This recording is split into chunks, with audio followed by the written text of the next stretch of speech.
भारत में अरबों आकाशगंगाएं हैं। उन आकाशगंगाओं में अरबों ग्रह हैं, लेकिन शास्त्रों के अनुसार इस पूरे अस्तित्व का एक केंद्र बिंदु है। वह केंद्र है काशी, शिव की अपनी नगरी, यानी वो जगह जिसे प्रलय भी मिटा नहीं सकता।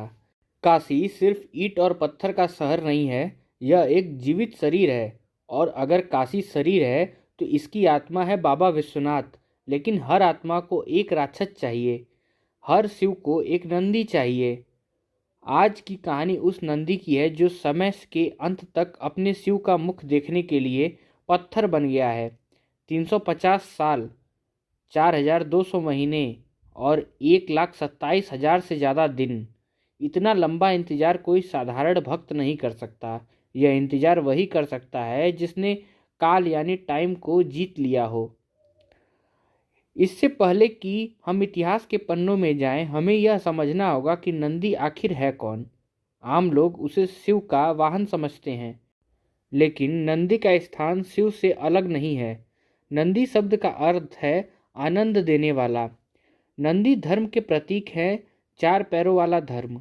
नियम कहता है कि नंदी की नज़र और शिवलिंग के बीच कोई नहीं आ सकता।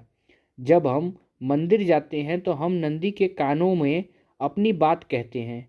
क्यों? क्योंकि शिव समाधि में होते हैं, लेकिन नंदी जागृत हैं। नंदी शिव की चेतना है। लेकिन काशी के इस नंदी की चेतना 1669 में एक जगह पर आकर ठहर गई। ऐसा क्यों? ऐसा इसलिए क्योंकि उनके स्वामी उनसे छिन गए। यह समय था 1585 का। मुगल बादशाह अकबर के नवरत्नों में से एक राजा टोडरमल ने काशी के सबसे बड़े विद्वान नारायण भट्ट के साथ मिलकर एक सपना देखा, एक ऐसा मंदिर बनाने का जिसको आज तक भविष्य में कभी नहीं देखा गया हो। मंदिर के केंद्र में था ज्ञानवापी मंडपम, और उस मंडप के ठीक सामने एक ऊंचे चबूतरे पर स्थापित किए गए थे हमारे विशाल नंदी। उस समय नंदी की आंखों के सामने कोई दीवार नहीं थी। उनके सामने 128 फीट ऊंचा भव्य शिखर था, जिसके नीचे स्वर्ण जड़ित ज्योतिर्लिंग विराजमान थे। सुबह की पहली किरण शिखर पर पड़ती थी और वहां से परिवर्तित होकर नंदी के मस्तक पर चमकती थी। काशी उस समय अपने स्वर्ण युग यानी गोल्डन एज में थी। घंटियों की आवाज़, संस्कृत के श्लोक और नंदी की शांत मुद्रा, सब कुछ परिपूर्ण था। लेकिन इतिहास गवाह है, सुंदरता की उम्र अक्सर कम होती है। 1658 में शाहजहां को कैद करके औरंगजेब गद्दी पर बैठा। उसकी नीयत स्पष्ट थी। धीरे धीरे बनारस की हवा बदलने लगी। नंदी, जो अब तक सिर्फ भक्ति के साक्षी थे, अब भय के साक्षी बनने वाले थे। 18 अप्रैल की तारीख थी। साल था 1669। शाही दरबार का स्थान था। आदेश क्या था? बनारस और मुल्तान के मंदिरों को गिरा दिया जाए, जहां गलत शिक्षा दी जा रही थी। यह आदेश सिर्फ पत्थरों को तोड़ने का नहीं था, यह काशी की आत्मा को कुचलने का आदेश था। अगस्त का महीना था, शायद सावन का सोमवार रहा होगा। नंदी अपने स्थान पर शांत बैठे थे। तभी विध्वंसकारी वहां पहुंच गए। मुगल सेना ने मंदिर को चारों तरफ से घेर लिया। पुजारी, भक्त, सन्यासी जो भी सामने आया उसे हटा दिया गया। हथौड़े चलने लगे। वह भव्य शिखर जो आकाश को छूता था, उसे रस्सियों से खींचकर ले जाने लगा गया। धूल का एक विशाल गुब्बारा उठा और देखते ही देखते 80 साल पुराना टोडरमल का विश्वनाथ मंदिर मलबे में ढह गया और एक गिर गया। लेकिन इस प्रलय के बीच एक मुख्य संवाद, साइलेंट कन्वर्सेशन हो रहा था। मंदिर के प्रधान पुजारी ने देखा कि अब गर्भगृह सुरक्षित नहीं है। उन्होंने मूल ज्योतिर्लिंग को अपने सीने में लगाया और नंदी ने उन्हें देखा। पुजारी ने नंदी की आंखों में देखा, मानो कह रहे हो, प्रभु को मैं छिपाने जा रहा हूँ, तुम यहीं रहकर गवाही देना। पुजारी ने मंदिर प्रांगण के ज्ञानवापी कुएं में छलांग लगा दी और जल समाधि ले ली। और उसी पल नंदी की नज़र हमेशा के लिए उस कुएं पर स्थिर हो गई। मंदिर टूट गया। वहां एक मस्जिद की दीवार खड़ी कर दी गई, लेकिन नंदी ने अपनी दिशा नहीं बदली। औरंगजेब ने सोचा उसने मंदिर को मिटा दिया, उसे पता नहीं था कि 15 अगस्त 1947 भारत आज़ाद हुआ। गुलामी की जंजीरें टूट गईं। दिल्ली में जश्न था। हर भारतीय की आंखों में एक नया सपना था। लेकिन काशी में बैठा वह नंदी, क्या वह आज़ाद हुआ था? नहीं। नंदी के लिए 15 अगस्त की सुबह वैसे ही थी जैसे 14 अगस्त की रात। उनके शिव अब भी उस दीवार के पीछे कैद थे। देश को राजनीतिक आज़ादी मिल गई थी, लेकिन नंदी की धार्मिक आज़ादी अभी भी अधूरी थी। सोमनाथ मंदिर, जिसे 17 बार लूटा गया था, उसे सरदार पटेल के प्रयासों से आज़ादी मिली।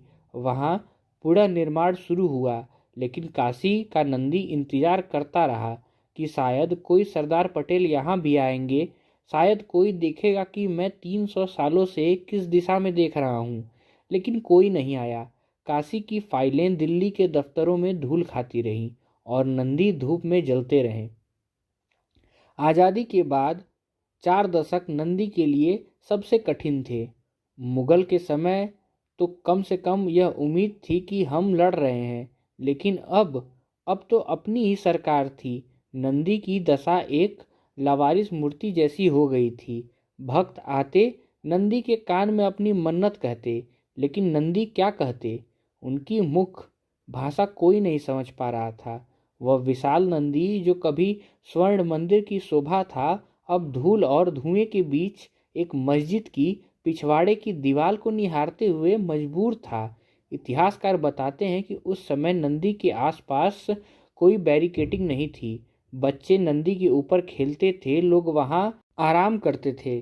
किसी को एहसास ही नहीं था कि यह मूर्ति सिर्फ पत्थर की नहीं बल्कि एक जीवित इतिहास है जो जस्टिस की भीख मांग रही है।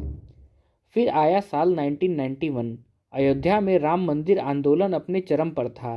देश की राजनीति उबल रही थी। उस उबाल को रोकने के लिए केंद्र सरकार एक कानून लेके आई, palaces of worship special provision act 1991। इस कानून ने कहा 15 अगस्त 1947 को जिस धार्मिक स्थल का जो स्वरूप था वह वैसे ही रहेगा, उसे बदला नहीं जा सकता। यह कानून अयोध्या के लिए नहीं था, लेकिन काशी और मथुरा के लिए यह एक डेथ स्टेटमेंट जैसा था। इसका मतलब था कि नंदी अब लीगली कभी उस दीवार के पीछे नहीं देख पाएंगे। नंदी के इंतजार पर संसद ने एक पूर्ण विराम लगा दिया था। भक्तों ने सवाल पूछा, क्या नंदी की गलती यह थी कि वे 1947 में चुपचाप बैठे रहे? यह कानून नंदी के पैरों में पड़ी सबसे भारी जंजीर बन गया। 1992 की घटनाओं के बाद 1993 में काशी का माहौल बदल गया। सुरक्षा के नाम पर नंदी और ज्ञानवापी के बीच लोहे की ऊंची ऊंची दीवारों को बना दिया गया। पहले नंदी और उस कुएं के बीच सिर्फ हवा थी, अब लोहे की जालियां भी थीं। भक्तों को दूर कर दिया गया। नंदी अब रेड जोन का हिस्सा बन गए। दर्शन अब श्रद्धा से नहीं बल्कि संगीनों के साथ होने लगे। सोचिए उस नंदी की पीड़ा जो अपने स्वामी से सिर्फ 30 से 40 फीट दूर बैठा है, लेकिन बीच में कानून, लोहे की दीवारें और राजनीति खड़ी है। नंदी ने सब कुछ चुपचाप सहा, धूप, बारिश, अपमान और अपेक्षा, क्योंकि नंदी जानते थे समय यानी काल सबसे बलवान है और महाकाल के भक्त कभी हार नहीं मानते। इतिहास को तो मिटाया जा सकता है, किताबों को जलाया जा सकता है, लेकिन पत्थर पत्थर कभी झूठ नहीं बोलते। अगर आप ज्ञानवापी मस्जिद के ठीक पीछे जाएं तो आपको एक ऐसी दीवार मिलेगी जो चीख चीख कर कह रही है और सच बयां कर रही है। इसे कहते हैं पश्चिमी दीवार, द वेस्टर्न वॉल। यह कोई साधारण दीवार नहीं है। ध्यान से देखिए, इस पर बनी नक्काशियों को देखिए।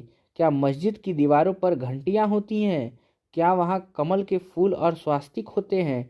यह दीवार उसी 1585 वाले भव्य विश्वनाथ मंदिर का गर्भगृह का हिस्सा है, और औरंगजेब की सेना ने मंदिर तोड़ा तो इस पिछली दीवार को छोड़ दिया गया था। शायद नए ढांचे को सहारा देने के लिए यह दीवार जरूरी थी, या शायद महादेव ने इसे इसलिए बचा लिया ताकि 350 साल बाद जब दुनिया सबूत मांगे तो यह दीवार अपनी गवाही दे सके। साल 2021 कोरोना काल के सन्नाटे के बीच 5 साधारण महिलाओं ने वाराणसी कोर्ट का दरवाजा खटखटाया। उनकी मांग बहुत छोटी थी, हमें उस दीवार के पास मौजूद मां सिंगार गौरी की पूजा करने की अनुमति दी जाए। लेकिन यह मांग एक चिंगारी थी। कोर्ट ने कहा तथ्य जानने के लिए मौके का मुआयना करना जरूरी है। और फिर आया वह ऐतिहासिक आदेश। अदालत ने कोर्ट कमिश्नर नियुक्त किए और आदेश दिया ज्ञानवापी परिसर के चप्पे चप्पे की वीडियोग्राफी की जाए। विरोध हुआ, बैरिकेडिंग लगी, लेकिन सत्य को अब रोका नहीं जा सकता था। मई 2022 बनारस का तापमान 45 डिग्री था, लेकिन सियासी पारा उससे कहीं ज़्यादा था। 14, 15 और 16 मई 3 दिन तक सर्वे चला। कमरे खुले, तहखाने का ताला तोड़ा गया। सर्वे टीम ने देखा कि दीवारों पर संस्कृत के श्लोक लिखे थे, खम्भों पर त्रिशूल उभरे हुए थे, लेकिन सबसे बड़ा रहस्य अभी भी पानी के नीचे छुपा था। परिसर के बीचों बीच एक तालाब था जिसे वजू खाना कहा जाता था, जहां नमाज से पहले हाथ पैर धोए जाते थे। हिंदू पक्ष के वकील ने कहा इस पानी को खाली करवाया जाए, हमें शक है कि सच वही है। विरोध के बावजूद पंप लगाए गए, पानी निकाले जाने लगा। नंदी बाहर बैठे थे और अंदर पानी का स्तर धीरे धीरे कम हो रहा था। 16 मई की सुबह 10:15 बजे जैसे ही वजू खाने को आखिरी कतरा पानी हटा, वहां एक काला पत्थर दिखाई दिया। गोल विशाल शिवलिंग, वही शिवलिंग जिसे 1669 में पुजारी ने कुएं में छुपाया था। 350 साल तक यह शिवलिंग पानी के अंदर था। इसके ऊपर लोग हाथ पैर धोते रहे, वजू करते रहे, लेकिन महादेव शांत रहे। नीलकंठ की तरह उन्होंने इस अपमान का विष पिया। कोर्ट कमिश्नर हैरान थे। हिंदू पक्ष के वकील विष्णु शंकर जैन बाहर खड़े मीडिया के सामने सिर्फ 3 शब्द कहे, बाबा मिल गए। यह खबर जंगल की आग की तरह पूरी दुनिया में फैल गई। लेकिन सबसे ज़्यादा सुकून किसे मिला होगा? उस नंदी को, क्योंकि जब वैज्ञानिकों ने नापा तो पाया कि नंदी की नाक और उस शिवलिंग की दिशा बिल्कुल सीधी रेखा में थी। 1 डिग्री का भी फर्क नहीं था। नंदी पागल नहीं थे, नंदी पत्थर नहीं थे, नंदी सत्य देख रहे थे। जिस दीवार को दुनिया खाली समझती रही, नंदी को पता था कि उसके पार उनके स्वामी बैठे हैं। सत्य तो सामने आया, लेकिन उसे स्वीकार करना इतना आसान नहीं था। 16 मई 2022 को जैसे ही शिवलिंग मिलने का दावा हुआ, दुनिया में एक आवाज़ उठी, यह शिवलिंग नहीं, वजू खाने का फव्वारा है, यानी फाउंटेन है। तर्क दिया गया कि पत्थर के ऊपर एक छेद है जिसमें से पानी निकलता था। लेकिन सवाल यह था कि अगर यह फव्वारा है तो इसका पानी का कनेक्शन कहाँ है? जब जांच की गई तो नीचे कोई पंप नहीं मिला। पुरातत्व के जानकारों ने पूछा, क्या मुगलों के समय बिजली थी जो फव्वारा चलता? और अगर गुरुत्वाकर्षण से चलता था तो पानी की टंकी ऊपर होनी चाहिए थी, जो नहीं थी। नंदी बाहर बैठे चुपचाप यह तमाशा देख रहे थे। जिस प्रभु को उन्होंने 350 साल अपनी आंखों में बसाया, दुनिया अब उसे एक फव्वारा होने का ठप्पा लगा रही थी। विवाद को सुलझाने के लिए वैज्ञानिक को बुलाया गया। 2023 में अदालत ने ASI भारतीय पुरातत्व सर्वेक्षण को आदेश दिया कि बिना खोदे, बिना तोड़े सच का पता लगाओ। महीनों तक सर्वे चला। रडार ने जमीन के नीचे देखा और जब रिपोर्ट आई तो उसने सबको हैरान करके रख दिया। ASI ने अपनी 800 पन्नों की रिपोर्ट में साफ लिखा, यहाँ एक भव्य हिंदू मंदिर मौजूद था। तहखाने में टूटी मूर्तियाँ मिली, खम्भों पर घंटी, डमरू और कमल के निशान मिले। यहाँ तक कि दीवारों पर तेलुगु और कन्नड़ भाषा में प्राचीन शिवलेखन भी मिले। पत्थर गवाही दे रहे थे कि 17वीं सदी से पहले यहाँ ओम गूंज रहा था। नंदी की गवाही पर विज्ञान ने अपनी मुहर लगा दी। इंसाफ की चक्की धीरे पिसती है, लेकिन पिसती बहुत बारीकी से है। 31 साल पहले 1993 में बिना किसी लिखित आदेश के एक लोहे की बाड़ लगाकर नंदी के सामने का रास्ता बंद कर दिया गया था। पुजारी सोमनाथ व्यास जी के परिवार को तहखाने से बाहर निकाल दिया गया था। लेकिन 31 जनवरी 2024 की रात इतिहास ने करवट ली। अदालत के आदेश पर जिला प्रशासन ने रातों रात लोहे की बाड़ काट दी। 31 साल के अंधेरे के बाद व्यास जी के तहखाने में फिर से दीप जला, फिर से हर हर महादेव का नारा लगा। नंदी ने देखा कि जिस लोहे की दीवार ने उन्हें रोका था, वह दीवार अब गिर चुकी है। भले ही अभी शिवलिंग तक पहुँचे नहीं हैं, लेकिन तहखाने में गूंजती आरती ने नंदी को बता दिया था कि समय बदल चुका है। 350 साल, 3.5 शताब्दियाँ, साम्राज्य बने और मिट गए, कानून आए और बदल गए, पीढ़ियाँ आई और चली गईं, लेकिन ज्ञानवापी का नंदी अपनी जगह से हिला भी नहीं। आज नंदी हमसे कुछ कह रहे हैं। वह कह रहे हैं, प्रतीक्षा कमजोर नहीं होती। अगर आपका विश्वास सच्चा है तो पत्थर की दीवार भी एक दिन पानी की तरह पिघल जाती है। नंदी का इंतजार अभी पूरा नहीं हुआ है। अभी वो उस दिन का इंतजार कर रहे हैं जब बीच की आखिरी दीवार भी हटेगी, जब नंदी की नज़र और महादेव के चरण बिना किसी बाधा के एक दूसरे को देख सकेंगे, जब गंगा का जल सीधे उस स्वयंभू शिवलिंग पर चढ़ेगा। लेकिन उस दिन तक नंदी वहीं बैठे रहेंगे, अटल अविचल। यह पत्थर की मूर्ति नहीं है, यह भारत की आत्मा है, जो जानती है कि सत्य परेशान हो सकता है लेकिन कभी पराजित नहीं हो सकता है। इतिहास गवाह है, महादेव अपने नंदी को कभी भी निराश नहीं करते हैं। व्यास जी की तहखाने में पूजा शुरू हो चुकी है। एएसआई ने अपनी रिपोर्ट दे दी है, लेकिन सबसे बड़ा सवाल अभी भी हवा में तैर रहा है। क्या नंदी और विश्वनाथ जी के बीच की 350 साल पुरानी बाधा हमेशा के लिए हट जाएगी? मामला अब देश की सबसे बड़ी अदालत में है। कानून अपनी गति से चल रहा है, लेकिन काशी का जनमानस अपना फैसला सुना चुका है। नंदी का इंतजार अब सिर्फ कानूनी नहीं रह गया, यह कॉस्मिक हो गया है।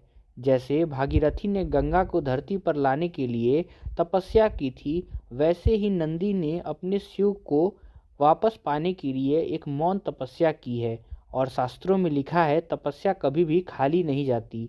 जरा एक पल के लिए आंख बंद कीजिए और कल्पना कीजिए उस दिन की, जब काशी की सुबह होगी लेकिन बीच में कोई लोहे की जाली नहीं होगी।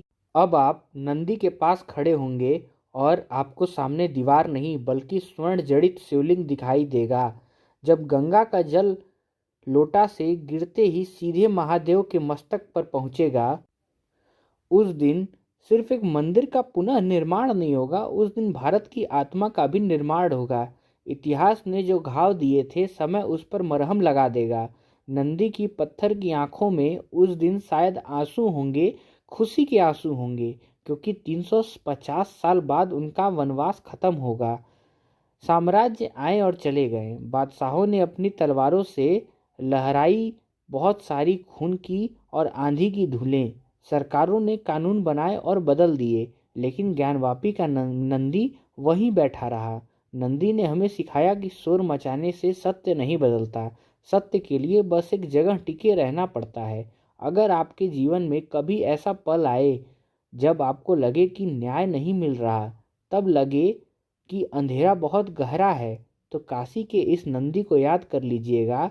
याद रखना कि रात चाहे 350 साल लंबी ही क्यों ना हो, सूर्य उदय जरूर होता है। नंदी जीत गए हैं क्योंकि उन्होंने इंतजार किया। और महादेव महादेव तो सदैव अपने नंदी के साथ ही थे और रहेंगे भी। सत्यम शिवम सुंदरम और हर हर महादेव।